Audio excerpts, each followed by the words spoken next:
Chasing al-Qaeda from Afghanistan. Hunting down Saddam Hussein across Iraq. Bombing Colonel Gaddafi out of Libya. Could Syria be next? Or have Western powers lost their ability to win wars abroad? My guest tonight thinks they didn't always achieve what they set out to do, but won't admit failure. Nicknamed Darth Vader by his men, General Sir Mike Jackson was Britain's top soldier during the invasion of Iraq. I'm Mehdi Hassan, and I've come here to the Oxford Union to go head-to-head with General Sir Mike Jackson over the West's military track record from Kosovo to Kabul. I'll be asking him if Western powers have a right to intervene in faraway countries and whether humanitarian and strategic objectives can ever be reconciled. I'll be joined in this discussion by three experts. Frank Ledwidge, a former British military intelligence officer turned author and anti-war activist. Nadeem Shahadi, a Middle East specialist at the foreign policy think tank Chatham House. And Deborah Haynes, defence editor of the Times of London.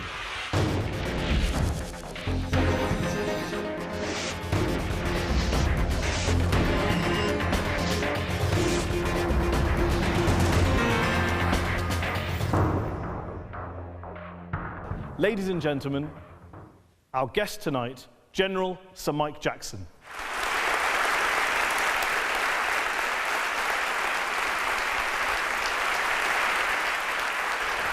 Good evening, thanks for coming.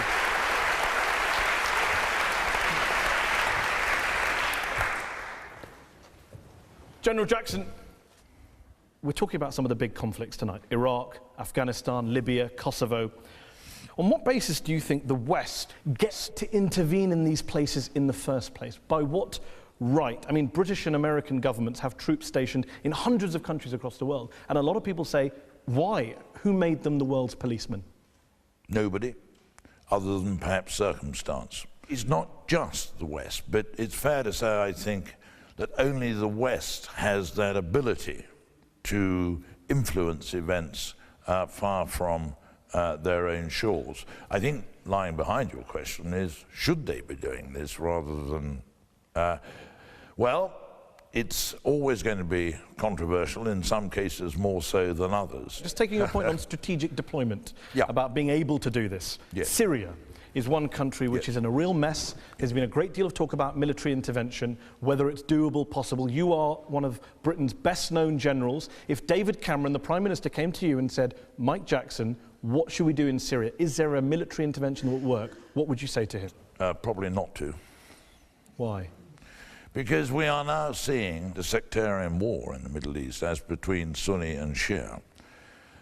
And I don't think this is necessarily a place where Western intervention is going to help. I don't think it will necessarily, my own personal test, can we leave it better than we found it? One of the reasons why public opinion in the West is so hostile towards intervening in Syria is the legacy of Iraq. That's still there hanging over a lot of this. Is it true, by the way, that you became head of the British Army a month before the invasion? Yeah, thereabouts. That's a baptism of fire indeed, to get the top job just as we're going to war. Well, I had the number 2 job before, so one was completely involved in. You were ready to go. Well, more than you talked about leaving things better than when you found them. Do you think the Iraq War was worth it? We will never know, because we did it. What we will never know is what Iraq would have been like had we not, and had Saddam Hussein and his 2 revolting sons continued in their pretty bestial behavior. We will never know. Even despite the civilian death toll, the sectarian strife, the regional instability, the failure to find weapons of mass destruction, you still think it was the right thing to do? Right and wrong to me is far too, it's far too simplistic. Do you mean legally right? That's part of your question. So you believe the war was legal at the time in 2003? I did.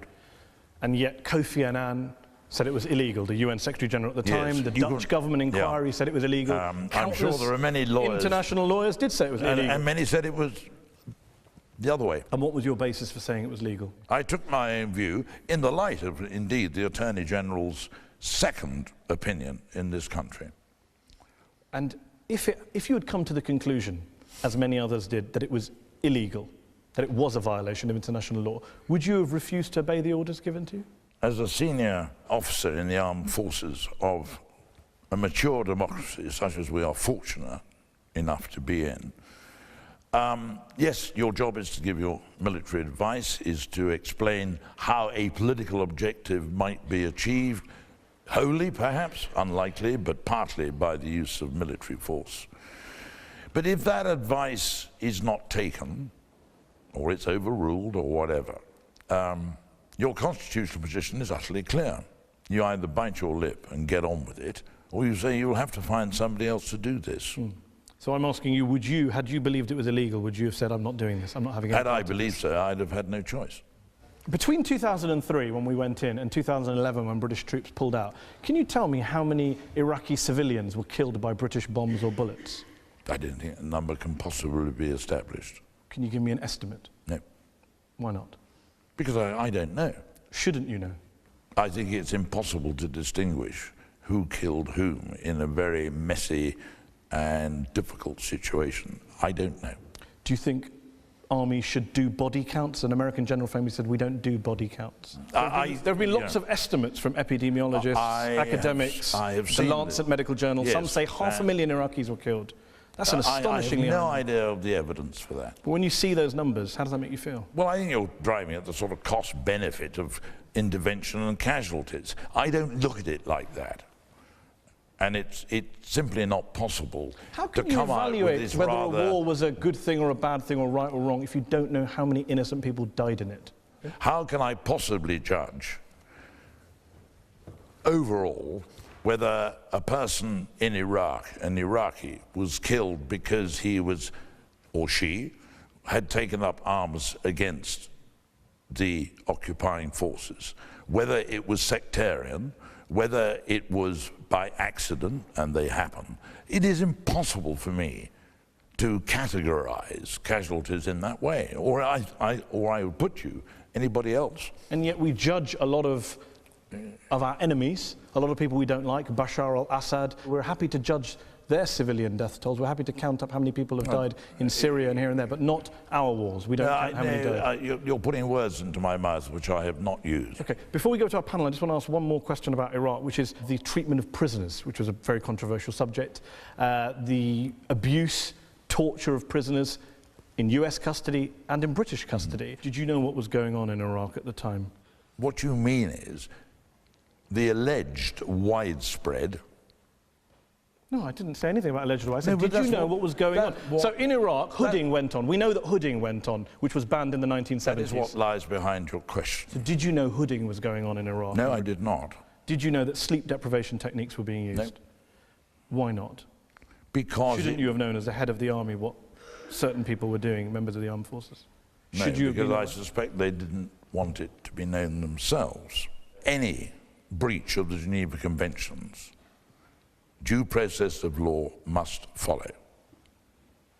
I'm not trying to excuse or condone any such behaviour. But did the army under your command, I'm talking about the army as a whole, as a body with an ethos and a culture, did it do enough to prevent those things from happening? Clearly, we did not do enough. Okay, well, let's go to our panel. Deborah Haynes is the defence editor of the Times of London.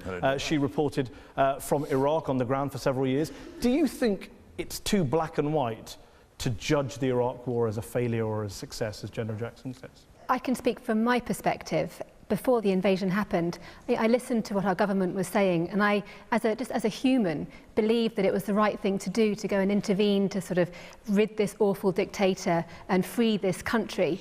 But then, having lived in Iraq and seen the descent into chaos and the inability of our government and the US to implement a meaningful plan, it undermined our whole, the whole meaning of intervention, because what we left at the end is not better than what was there at the beginning.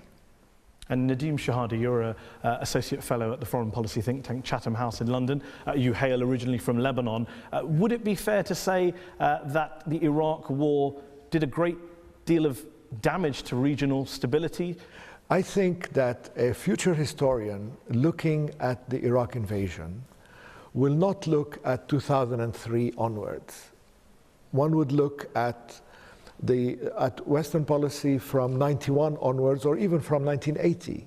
For example, the Iran-Iraq war, with 1.5 million dead, did not help with Sunni-Shia relations. And in the same time, allowing Saddam, giving him the green light, in fact, in 1991 to massacre his people, where in a month he killed as much as Bashar al-Assad in 3 years, also did not help with Sunni-Shia relations. So the sectarianism you saw after the removal of Saddam, it's a consequence of what Saddam did before and what we allowed him to do before. Okay, let me bring in Frank Ledwidge, who's a former military intelligence officer who served in Iraq, in Afghanistan, in the Balkans, and has since written 2 very critical books about those conflicts. When General Jackson says it's very difficult to do kind of body counts and it's very hard to work this out and therefore to make a judgment call, is that a view you share? We have a duty under international law to ensure that we do keep tally as far as possible of those civilians we've killed. We've never done that. We've done it, of course, in Northern Ireland, but Northern Ireland's in our own country. No effort was made to do that in Iraq or Afghanistan. General, you went around the buoy, as you would put it, concerning a definition of success. We may have a problem in defining success, but we don't really have a problem in seeing failure and defeat when we see it, and we see it in Basra. General Jack Keane, a 4-star American general, said, "Gentlemen," he said, "you let us down in Iraq. You let us down badly." It's also a feeling, General, that's very, very prevalent in officers such as myself, mid-ranking officers, who've gone through these wars and have seen failure and mismanagement after failure and mismanagement. We skedaddled from Basra, tails between our legs, and left it to the Americans. But one thing which really irks many of us is that generals such as yourself appeared before the Iraq inquiry, 30 full generals. Not one of them was willing or able to say, yes, this was my baby, I take responsibility for success or failure. Let General Jackson come back to that. Who do you think should take responsibility? If not yourself, then who? Well, in the sense that your point being that somebody somewhere got it wrong, I think that's what you're saying, isn't it? I mean, in the sense that I was head of the army, of course, one is responsible in the broad sense. But anyway, I mean, I left in 2006. All right, well, up till 2006 then, were you responsible for the fiasco that Basra turned out to be, until Charge of the Knights? No, I wasn't. Who was? The operational commander. I was not. I mean, do you accept Frank Ledwidge's description? You know the chain of command as well as I do. Do you accept Frank Ledwidge's description? I know there are several chains of command. Do you accept his description that we skedaddled from Basra? I wouldn't use that language myself. But it wasn't the proudest of moments in British military history. It was very history. difficult. Basra, a city of 2 million? Yeah, about same size as Birmingham, yeah. And simply, for reasons which we could go into, in my view, the force levels were inadequate for the nature of the task, which got more complicated after the summer of 2003. We're putting a lot of emphasis at the moment on the military dimension to an intervention. There's political, economic, humanitarian, and if we forget the other parts, we will get a skewed and distorted analysis. Because the non-military dimensions of that campaign were not properly thought through. And nor were the military implications of the campaign. I would beg to differ with you. Okay, let's talk about the war in Afghanistan, which is ongoing. Afghanistan, I think many people would say, is far from a victory. Define winning. Define your victory. Okay, well, defining victory being defeating the Taliban. Have we done that? No. Destroying Al-Qaeda. Have we done that? Not. In Afghanistan, perhaps, yes. Building a democratic nation. It's better than it was. Much better. Okay. Educating women, perhaps. Yes. Far, far better. In Afghanistan. We really mustn't you mustn't keep putting to me these biased questions. There is a balance, always a balance. Yes. And you're looking at the downside. Yes. It's very nice. And you're looking at the upside. Well, of course, because I have to balance. Of course. So let's take your balance. And if you came to say, haven't you done well with women's education? Okay, well, I could say, I apologise, General Jackson. Let's start again. Yeah. Let's start again. Yeah, unbiased. Women's education is much better than it was. By far. Afghan's government is much better than it was. We have 5,000 British troops still there, 70,000 US troops. And yet, despite the progress on women's rights, you have suicide bombings up, civilian casualties up, heroin production up, corruption up. I would say it's not biased. I think it's just fair to say that if you look at the balance sheet, Afghanistan is not doing well at all, and we've failed in our major goals. You're saying it's very imperfect. Indeed it is. But has it improved? Has life got better for the majority of Afghans? And I believe that it has. Now, is it sustainable? That's the big question. I don't think there's any doubt that life has got better. At what stage do you say the costs are too high? Even if it's got a little bit better, we've been there for 13 years. Do we need to stay 20, 30, 40 years? At what stage do you say the cost in blood and treasure has been too high for the little that's been achieved? Well, the prize was a huge strategic prize. And let's not be in any doubt about that. Which was? Which was to prevent the Taliban regime ever giving succor again to international terrorist organisations. Taliban are closer to Al-Qaeda now than they've ever been. We now have a Pakistani Taliban that specialises in suicide bombings as a result of that invasion. Yeah, indeed. So there's a big, really big difficulty with the whole of the region. It's not just Afghanistan and what's going on within Islam itself. But that's not what we're here to talk about. If we touch on that subject, a lot of experts say that interventions like Afghanistan, us being over there is what prompts them to come over here, i.e. it's a Western military presence that acts as a recruiting sergeant for extremists. I entirely accept that is a position to be taken. But you reject it, you don't share the view. You use this very emotional language, I reject it. I listen to it and I think about it. Do you agree with it? It's not emotional, it's a very simple question. Do you agree that Western military interventions provoke terrorist attacks and help extremists recruit new recruits? It may do, but I do not see this as cause and effect necessarily. When you look back at the history of Afghanistan since 9/11, do not forget that ISAF, the international force, was set up by the Bonn Conference with Afghan representation post the fall of the Taliban. This was done by consent. I mean, the implication that it's always a heavy-handed West knocking doors down willy-nilly is, I think, not borne out by the facts. It's a view that was recently expressed by the president of Afghanistan, our friend and ally Hamid Karzai, who said the British should never have deployed to Helmand. It was a waste of time. He said a lot of things which I think many people would disagree with. Yeah. Slightly awkward when the person you're saying is representative of the new Afghanistan thinks actually the British military did a bad job and weren't needed. Well, the good president of Afghanistan seems to shift his ground, shall we say, from time to time. Frank Ledward, you were shaking your head as Mike Jackson was speaking about Afghanistan. When we got there in 2006, Helmand was a relatively stable society run by a combination of tribal gangs and drugs cartels, which made about something in the region of 20% of the world's heroin. Now it makes 50% of the world's heroin. Somewhere between 10 and 30,000 people have died in Helmand, in the most savagely violent province in the world's most corrupt country. Of course, we haven't counted the number of civilian dead. Now, if that can be characterised in anything other than epic fail, one would like to see that characterisation. But you're talking about Helmand, where the British were, isolation. Where we lost 450 men, You're 2,500 wounded, yes, indeed, and killed thousands. Yeah, but you might want to think about the connection of Helmand to Afghanistan as a whole. It's a bit like your Basra piece, Britain, Basra. It wasn't. It was a large coalition, Iraq. Now, if one area didn't go as well as others, so be it. I mean, you're not going to get... So be it is your answer. You are not going to get the 3,000 constant progress everywhere.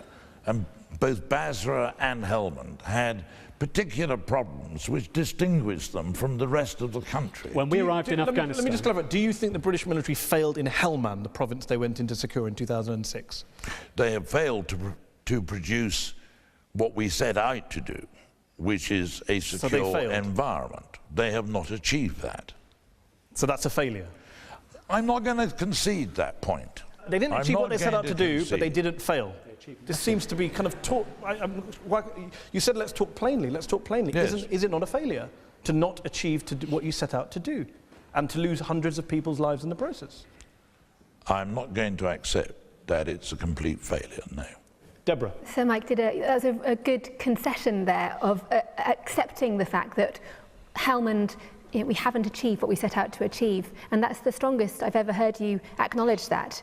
In fact, the impact of Helmand and Iraq on the UK public and the US public is this massive loss of trust, and I think that's going to have a terrible impact on future interventions like we're seeing in Syria at the moment. If we take counsel of all of that and say, okay, next time when there may be a strong, strategic, moral, whatever, both perhaps case to become involved, we're not going to do it because of Helmand, because of Basra, we will be, I think, stepping into considerable danger. One war we did get involved with was Libya, post-Iraq and Afghanistan, which was a relative success in comparison. But even in Libya, let me throw a biased question at you, it took the world's greatest military alliance in human history 8 months to topple a tin pot dictator in a tiny developing country. We're just not very good at winning wars these days. That is so simplistic, I don't know where to start. Start wherever you like. Well, the first thing is... It took 8 months. We were told it would take days by President Obama. I don't recall, but lots of things take longer than you think, and certainly intervention is not going to be over by Monday morning or anything like it, and anybody who's been around for a while knows that. Libya was very measured application of force. The Prime Minister was kidnapped, the Interior Minister dodged an assassination attempt, some of the militias that the West allied with, some of the have turned out to be jihadist militias controlling vast swathes of the country. It's not the greatest place to live. Even Human Rights Watch, which isn't averse to humanitarian interventions. It wasn't great under Gaddafi. No, agreed, but isn't that the point? Isn't that your point about making sure things are better when we go in, your point earlier? Human Rights Watch says the country is sliding deeper into lawlessness. It's not the greatest evaluation of a conflict. No, it isn't. And it's particularly Western, I think, and particularly media, if you don't mind me saying so, that everything must be achieved by tomorrow morning. Well, it's not going to be. I'm reminded, let's lighten it for 30 seconds. I'm sure it's anecdotal, but there we are, talking about the French Revolution. Nixon says to Chou En-lai, tell me, Mr. Chairman, what is your judgment of the historical significance of the French Revolution? To which, after a moment, Chou En-lai said, Mr. President, it is far too early to tell. On that note, we're going to have to take a break. Join us in part 2, where I'll be asking General Jackson about his experiences and his accomplishments in Northern Ireland and in Kosovo, and we'll be hearing from our audience here at the Oxford Union. That's after the break.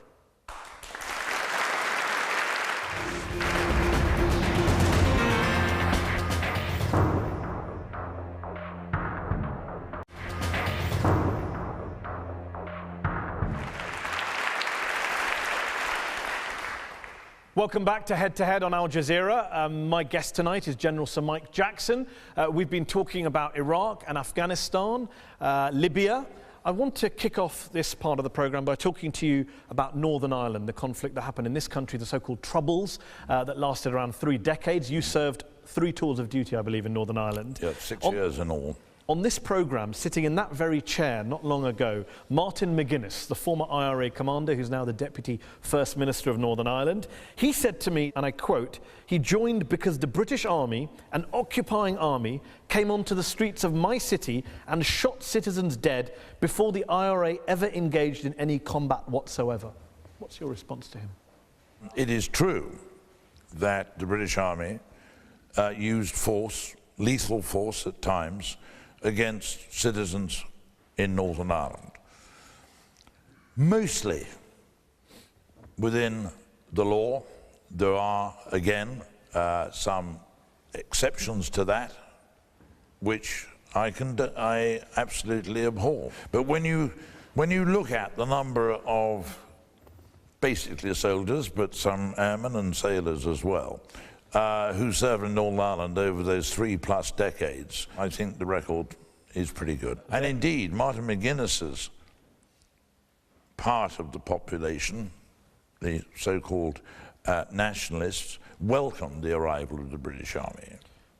In the same way that many Afghans may have welcomed the British Army. Indeed. And is there a kind of, is there a crossover point that you can say that where the British Army deploys in recent years, there has been this blowback effect where the actions of some British troops enables your opponents to recruit better, more easily? I think that's a very narrow analysis. And in many cases, the wrongdoings did not become public for a long time. I think it's a very... Okay. Well, I need to say something else about it.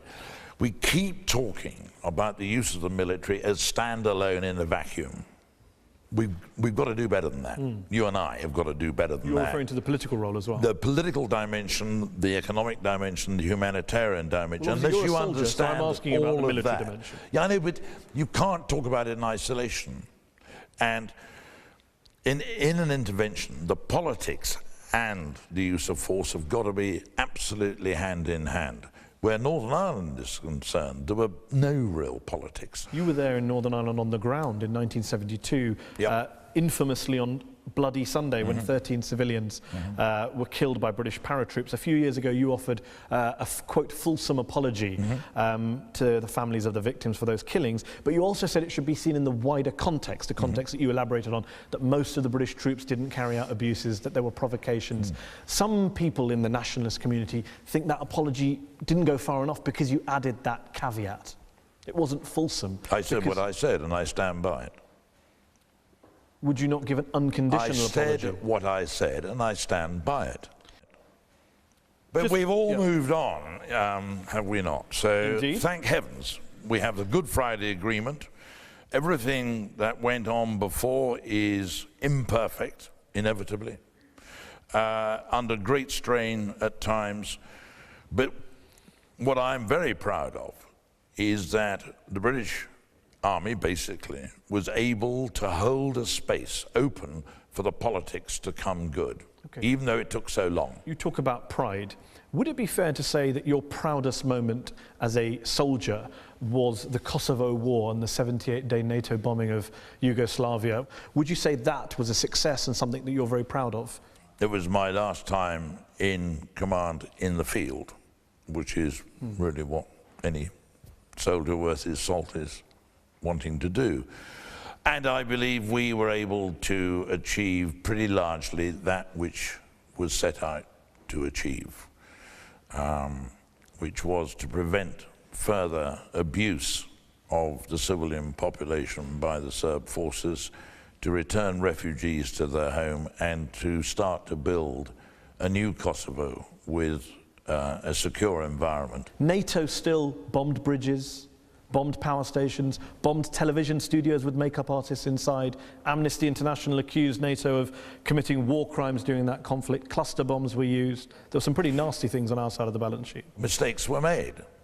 It wasn't a mistake. It was deliberate targeting. No one ever said that the television studios that were blown up in Belgrade was a mistake. We were told that that was a propaganda unit that needed to be taken out, yet innocent civilians died in it. You need to read the Geneva Convention, as in some circumstances are methods of propagating propaganda. So Amnesty International were talking nonsense when they said there were cases for war crimes. They have their view. Okay. I stick by the Geneva Convention. Frank Ledwidge, what do you make of the legacy of wars like Kosovo in relation to Afghanistan, which you're such a critic of? Well, first of all, it has to be said that the General played a superb role in the Kosovo campaign. He's quite right. In a conventional war such as that, mistakes will be made. Perhaps the legacy of Northern Ireland and Bosnia and Kosovo, and perhaps even older campaigns for the British Army, taking several steps back, is that we believed we were capable of more than we probably were. And the legacy of that, or the immediate legacy of that, in my view, is failure in Basra and Helmand. we took on a lot more than we could chew. Deborah Haynes, you're a defence correspondent, you cover wars like Iraq and Afghanistan, which are considered relatively failures, though General Jackson doesn't like to use the word.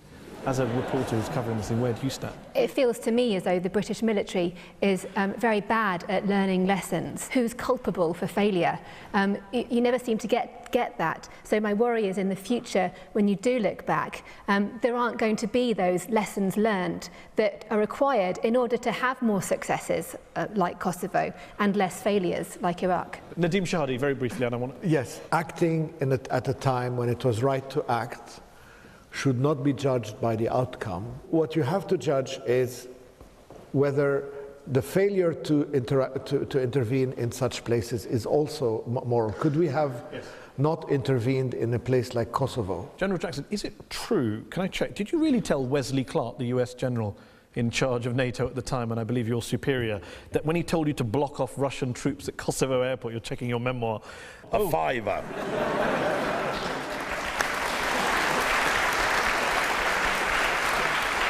Well, he says I did, so I take his word for it.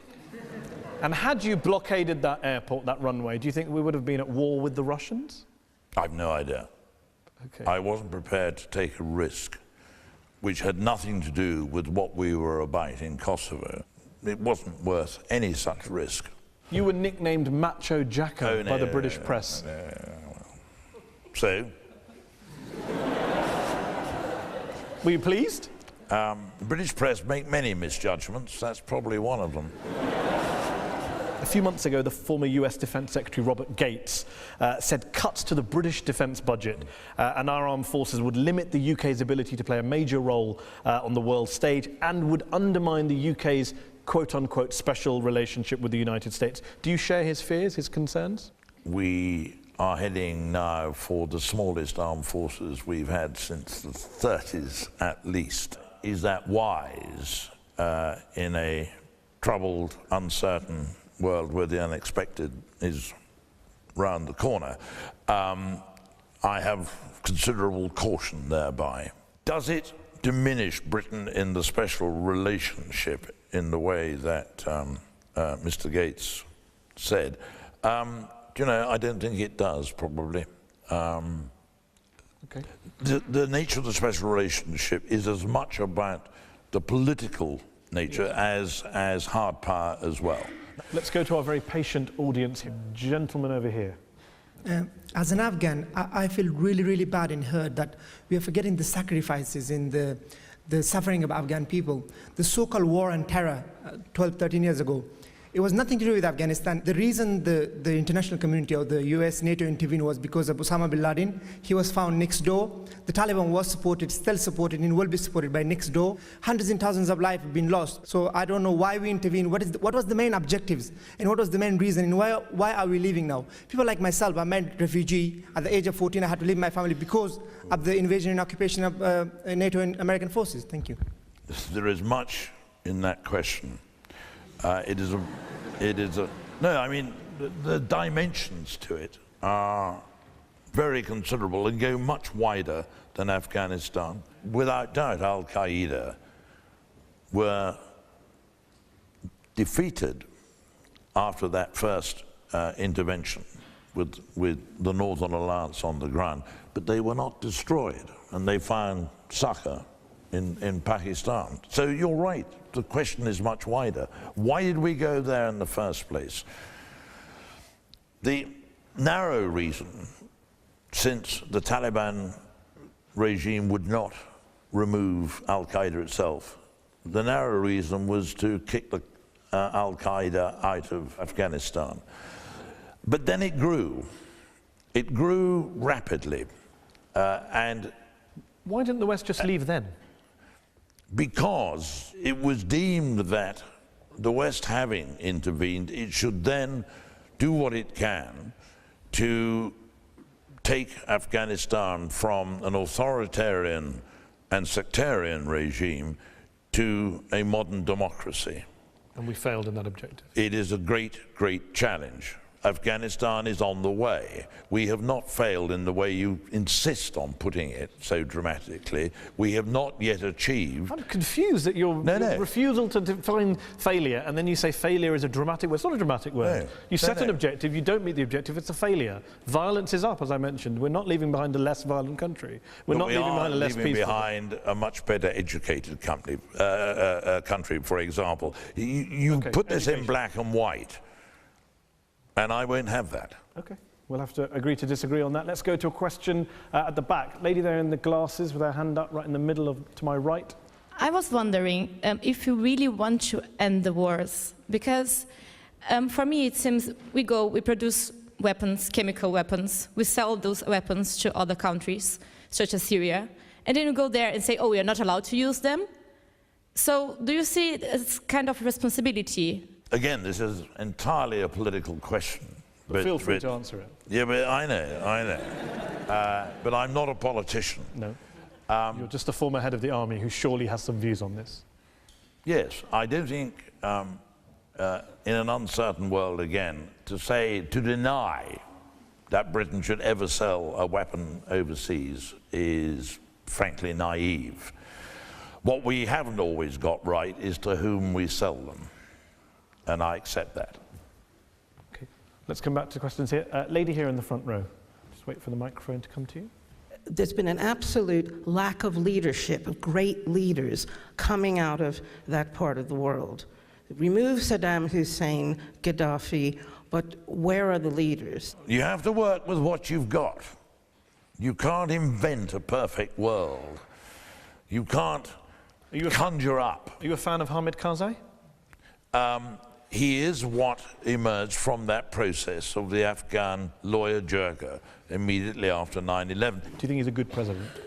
That is a very loaded question. And the politics, no, don't do that. I'm not just any bloke on the street. Exactly, you're not a politician, as you keep telling us, so why don't you give us a non-political answer? Because I am what I am. I am a retired head of the British Army. So you've got to keep some of your views to yourself? It is prudent to do that. Fair enough. Lady there in the purple hat. Definitely a military question. Are you concerned about the use of depleted uranium and cluster bombs in the Balkans, Afghanistan and Iraq, as well as the other weapons that contravene the Genocide Act, like the thermobaric weapons that they used on the streets of Fallujah?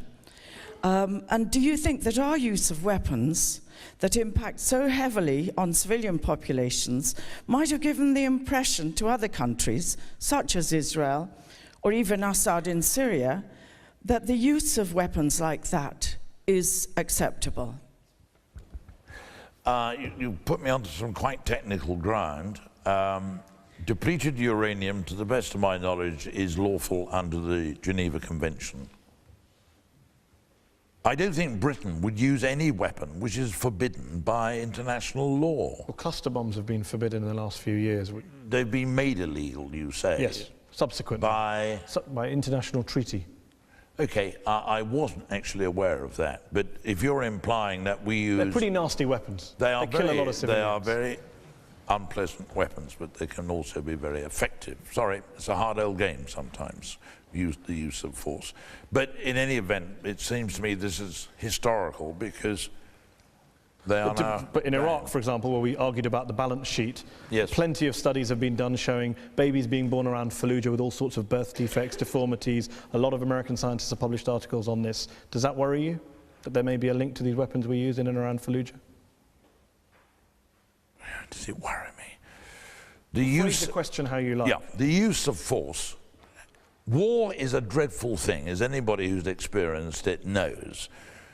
It would be wonderful to think it would never happen again, that such weapons and such a method of settling difference did not occur. But we live in a difficult and conflict-ridden world. Let's take a question from a man at the back, gentleman there who's got a hand up high with white paper in his hand. My question is to General, that is West doing any good by going into wars in these countries in terms of winning the hearts and minds of the people, like in Afghanistan or in Iraq? Well, certainly it is deep inside the British Army's DNA when on these sort of operations is that is what you're about. Your objective is not Hill 1, 2, 3, to take it by a night attack from some enemy, probably another state's forces. The battleground is people's minds, their attitudes. You want them to think that the future is going to be better than what is so often a pretty miserable past. Gentleman here in the jumper second row, do you want to wait for the mic to come for you to my right? What about more recent interventions like the one in Mali, where Western forces came in to help and support a democratically elected government? Do you think that is more virtuous, probably promising more success, or is that just like any other intervention? Yeah, but thank you for the question. More often than not, intervention by the West has been by invitation, and quite often with the UN Security Council resolution behind it. Kosovo was an exception. I mean, to those of you... But you don't mind not having UN resolutions? Of course one minds. We had a long discussion about the legality of Iraq, and you didn't think that it mattered. You use some very strange language. One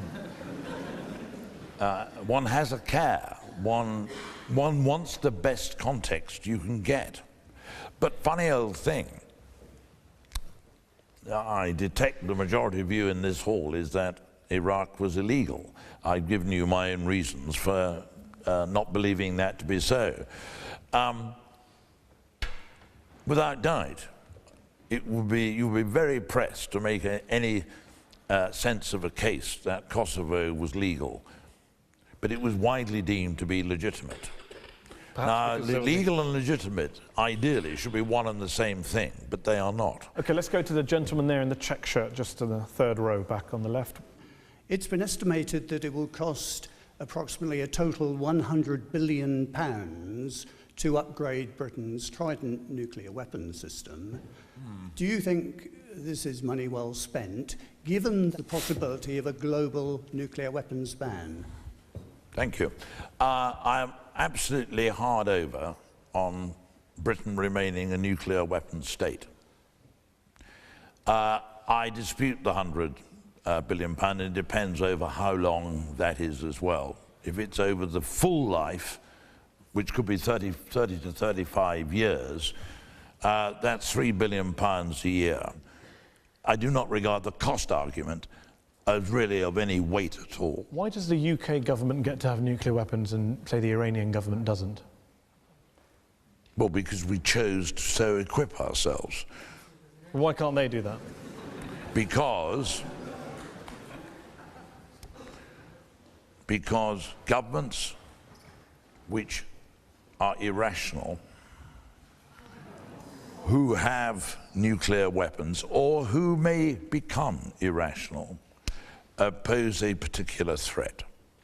And I'm afraid, you're not going to like what I'm going to say, I suspect, but we have Iranian leaders who clearly think it was a very bad idea that Israel was ever invented, and they look forward to the day when Israel will be disinvented. So take Iran out of the equation. Can other countries who don't say bad things about Israel, can they have nuclear weapons?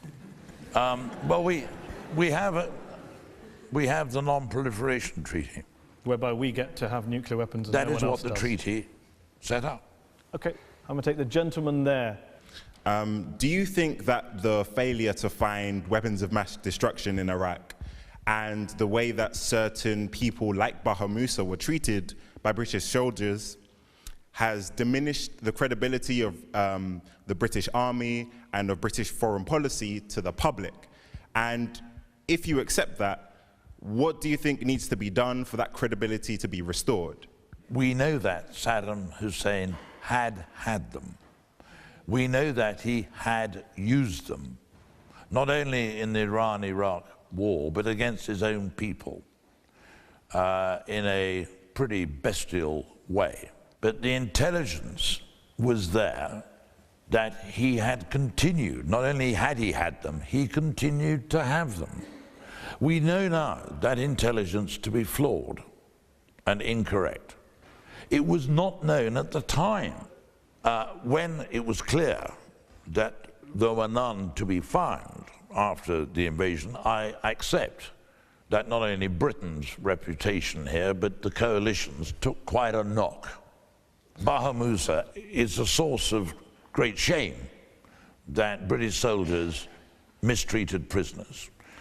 And the rule of law must be upheld. There's no condoning such behavior, otherwise we cease to be what we are, which is the armed forces of a law-abiding democracy. General Jackson, just before we finish, you spent 45 years in the military serving your country.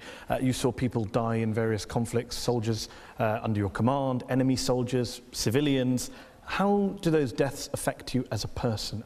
Very personal. Soldiering is a hard business at times, and casualties are inevitable. But you know that when you take the Queen's shilling in the first place. It's the hard part of contract. And one of the great things about retiring from the army 7 years ago was saying to myself, I will never have to write another letter to the next of kin. Without doubt, a relief. At the same time, there's a danger that soldiers, sailors, airmen, who may become casualties are seen as victims. Can I beg you, all of you in the room and to whomever you speak, this is not what they're about. They are not victims, only in the sense we are all victims of human nature, for which sadly conflict seems an ineradicable dimension. You once applauded, quote, the urge of red-blooded men to want to fight in wars. And I wonder, earlier you said that war is horrific, no one wants to go to war. Yes. So where does that urge come from, given war is always an evil? Sometimes it's a necessary evil, but it's always an evil. Yeah, we need to be very careful that it can be the lesser of two evils. And we but need why to have the red-blooded urge to fight?